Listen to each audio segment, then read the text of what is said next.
আসসালামু আলাইকুম ওয়া রাহমাতুল্লাহি ওয়া বারাকাতুহু। কখনো কখনো আমি ভাবি, আমি যদি একদিন হঠাৎ করে না থাকি,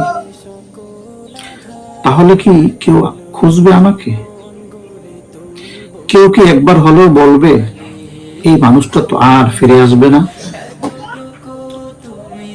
আমি কাউকে জানিয়ে যাব না, কোনো বিদায় বার্তা লিখে যাব না, কারো হাতে শেষ চিঠি তুলে দেব না। আর না, কেউ যেন আমায় থামাতে না পারে। তাই যাওয়ার আগে আমি কোনো চেষ্টাও করব না।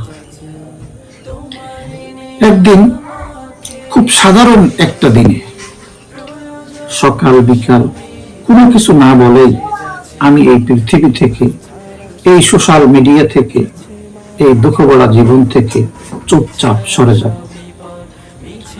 হয়তো তখন কারো ইনবক্সে আমার নাম জ্বলে থাকবে, দেখা না দেওয়া নোটিফিকেশনের মতন।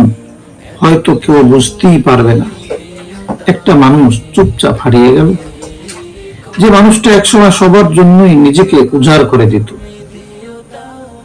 কারণ আমি জানি, মানুষ তখনই খোঁজে, তখনই ধরে রাখতে চায়, যখন তারা ভয় পায় যে মানুষটা তাদের জীবনে গুরুত্বপূর্ণ, সে আর ফিরে আসবে না।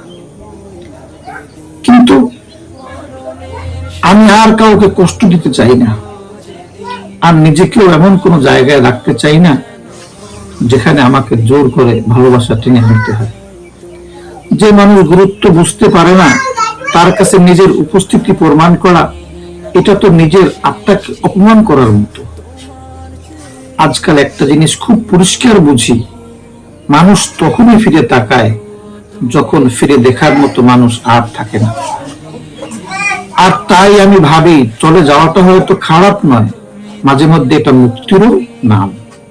ইসলামও বলে, মানুষের ভালোবাসা ক্ষণস্থায়ী, কিন্তু আল্লাহর ভালোবাসা চিরস্থায়ী। মানুষ ভুলে যায়, কিন্তু আল্লাহ কখনো ভুলেন না। মানুষ বদলে যায়, কিন্তু আল্লাহর দরজা কখনো বন্ধ হয় না।